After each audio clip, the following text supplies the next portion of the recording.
আলহামদুলিল্লাহ,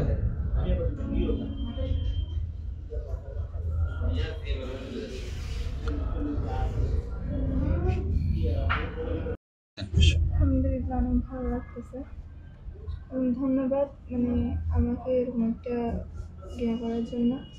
পিন্টু পরিবারের পক্ষ থেকে আমি অনেক খুশি। এটা হচ্ছে আমাকে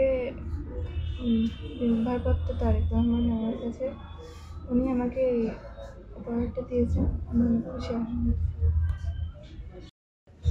বিসমিল্লাহির রহমানির রহিম।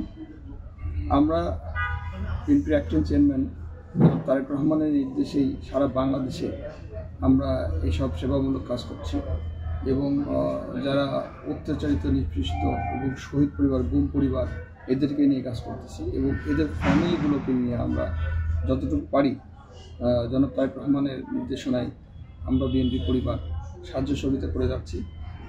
আমাদের এই জিনিসটা অব্যাহত থাকবে ইনশাল্লাহ।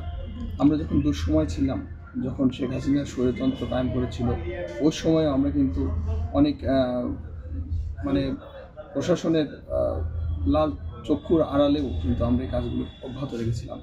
আমাদের পেছনে অনেক সময় সরকারি বিভিন্ন সংস্থা আমাদের পেছনে বাধাগ্রস্ত করেছে এই সব কার্যক্রমে, তারপরেও আমরা থেমে থাকিনি। ইনশাল্লাহ আমাদের সুসময় আসুক, দুঃসময় আসুক, সব সময় বিএনপি জনাব তারেক রহমান এইসব ফ্যামিলি এবং এইসব পরিবারের পাশে থাকবে।